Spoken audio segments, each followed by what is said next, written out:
Pour la réussite de cette émission, Amel à la console technique. Quant à moi, je vous donne rendez-vous très très bientôt. D'ici là, portez-vous bien et restez branchés sur Radio Algérie Internationale.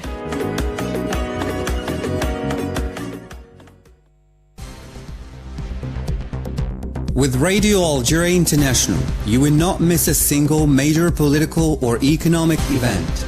Radio Algeria International, our voice in the world.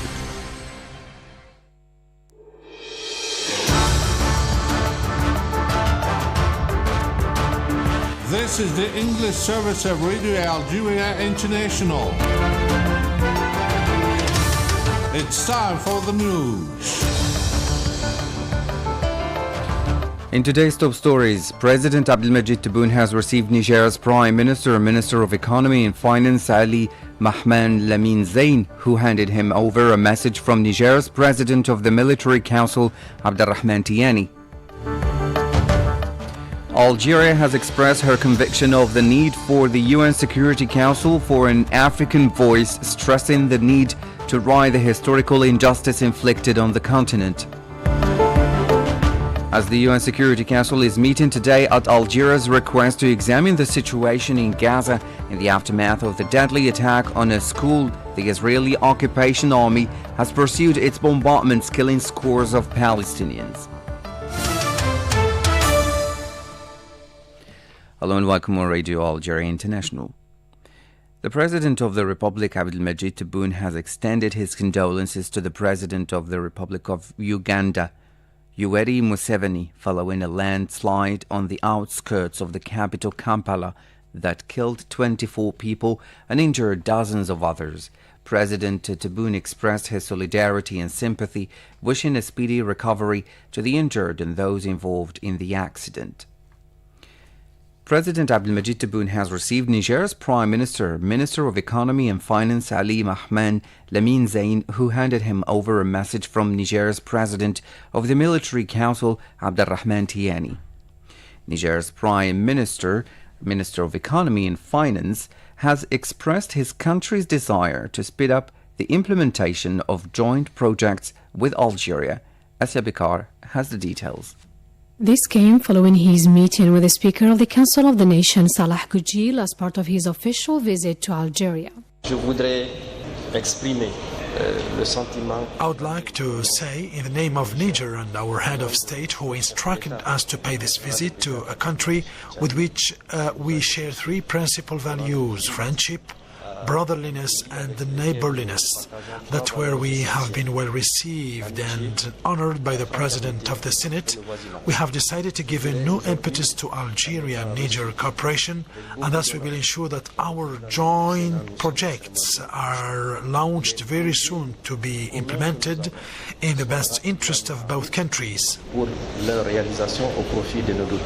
Earlier, the Algerian Trade Minister Tayyip Zitouni discussed with Niger's Minister of Trade and Industry Seydou Asman business and economic relations between Algeria and Niger. We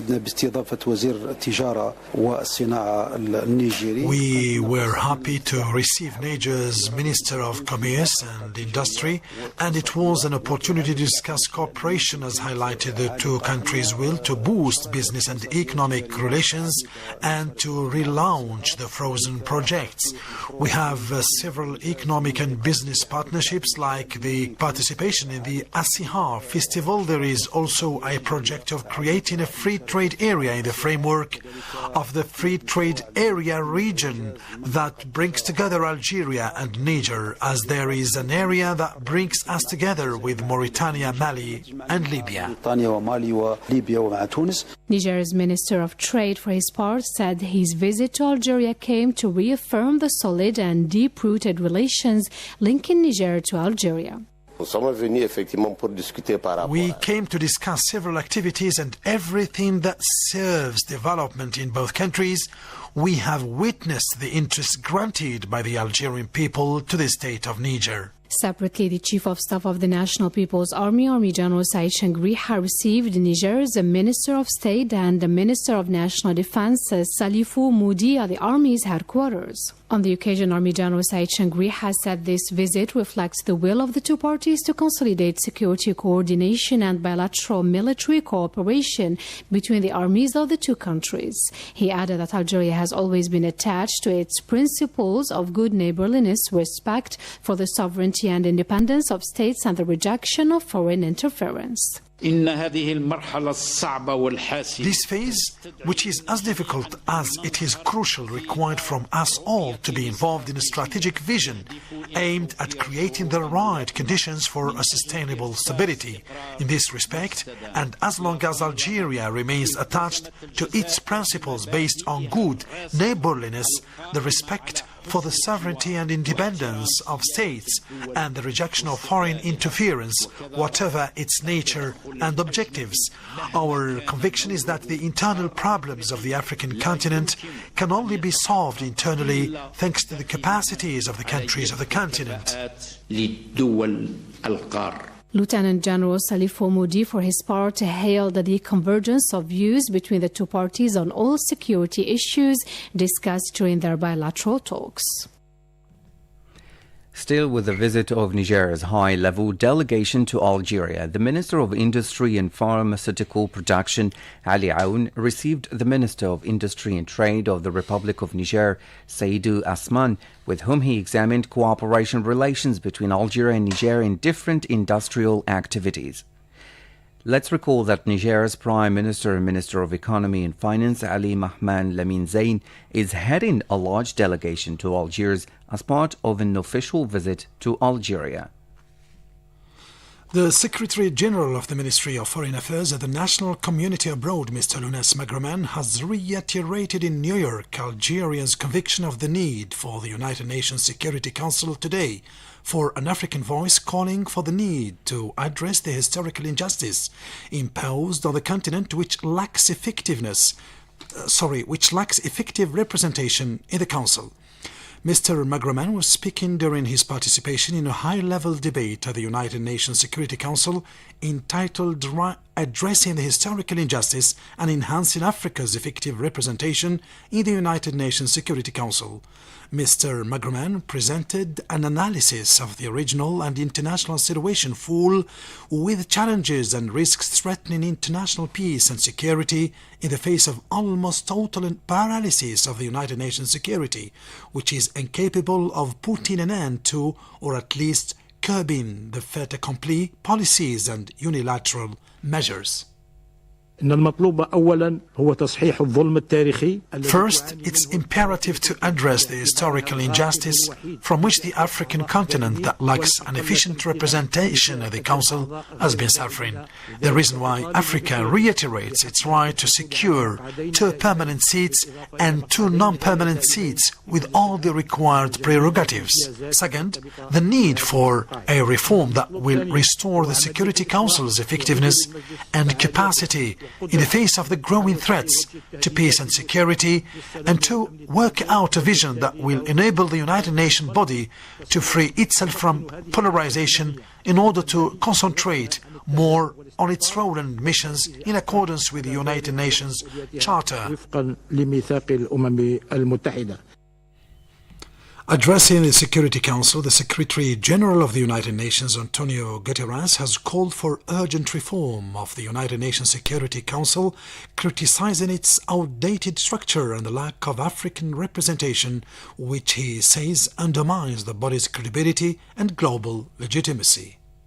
Africa is underrepresented in global governance structures, from the Security Council to international financial institutions, but overrepresented in the very challenges these structures are designed to address. Conflicts, emergencies, and geopolitical divisions have an outsized impact on the African continent. And this Council's agenda demonstrates this. Nearly half of all country-specific or regional conflicts on your agenda concern Africa. They are often exacerbated by greed for Africa's resources, which are vital to the global economy, and further spread and aggravated by the interference of external actors. The message is clear: there can be no global security without African security. In times of crisis and geopolitical division, African countries are often amongst the first to champion peace, multilateral solutions, and adherence to international law and UN Charter. But African efforts and contributions are not being matched by Africa's representation. However, calls for major reforms continue, particularly from underrepresented regions. The United Nations Security Council meeting was chaired by the President of the Republic of Sierra Leone, Mr. Julius Maada Bio, in his capacity as President of the Security Council for the month of August 2024. He made the case for Africa's permanent membership of the body responsible for maintaining international peace and security. The current lack of representation in the permanent category does not reflect the current global landscape, and it is fundamental to consider the structural changes for its rectification. Additionally, it is significant to evaluate the Security Council's performance and legitimacy to ensure its effectiveness in addressing global challenges. It is deeply saddening to see the continued impact of historical injustice on Africa, and we must acknowledge and address these issues. Africa demands equitable representation in all UN decision-making organs, particularly the Security Council. The issue of equitable representation has been on the agenda for several years, notably through the General Assembly's open-ended working group and the working group of the General Assembly and the intergovernmental negotiations aimed at addressing this issue. You're still listening to Radio Algeria International. Now, the president of the Independent National Election Authority, Mohamed Sharfi, has shed light on the improvements made at the technical level as part of the coverage of the presidential elections. We discussed the technical aspects governing the electoral process and interventions on national radio and television. The two bodies have made efforts in this field with a new organization and new equipment for a better sound and image quality. The state has also made available to candidates or their representatives all the means to enable them to convey their political message to their electorate. للناخبين الجزائريين إن شاء الله في الداخل وفي الخارج. That was the president of the Independent National Election Authority, Mohamed Sharfi. The Spanish news website Descifrando la Guerra has said that by supporting Morocco's so-called autonomy plan for Western Sahara, Paris simply formalized its support for Morocco's occupation of the territory. In an article devoted to the letter sent by President Macron to the King of Morocco regarding the present and future of the Western Sahara, the article stressed that taking this turn, Paris is breaking with its historic position, which, like most of the international community, is based on resolving the conflict in accordance with United Nations resolutions, recalling that since 1966, these resolutions have recognized the Sahrawi people's right to self-determination, a principle highlighted in the 1991 ceasefire agreements and the creation of MINURSO. The Secretary-General of the United Nations, Antonio Guterres, has condemned the continuing loss of life in Gaza following last Saturday's attack by the army of the Israeli occupation on a school in the Palestinian enclave, killing more than 100 people.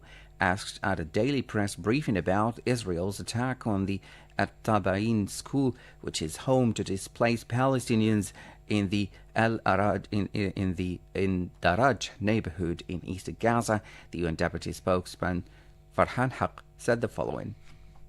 The Secretary General condemns the continued loss of life in Gaza, including women and children, as we witness yet another devastating strike by Israel on the Al-Tabain school in Gaza City, sheltering hundreds of displaced Palestinian families, with scores of fatalities amidst continued horror displacement, and suffering in Gaza. The Secretary General is dismayed to see that the provisions of UN Security Council Resolution 2735 remain unimplemented. He also again underscores the need to ensure the protection of civilians and for unimpeded and safe humanitarian access into and across Gaza. The Secretary General underlines that international humanitarian law, including the principles of distinction, proportionality, and precautions in attack, must be upheld at all times.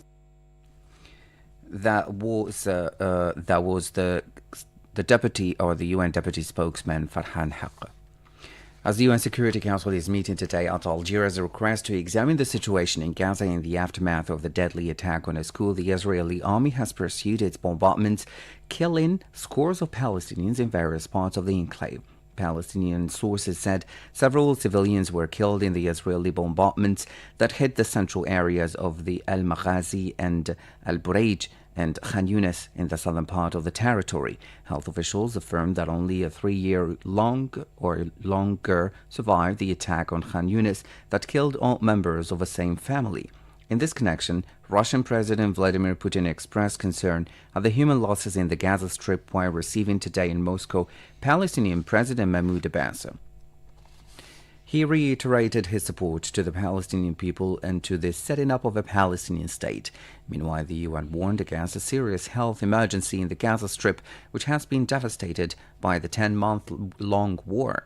This came as the UN Security Council will be meeting later today to examine the latest developments in Gaza.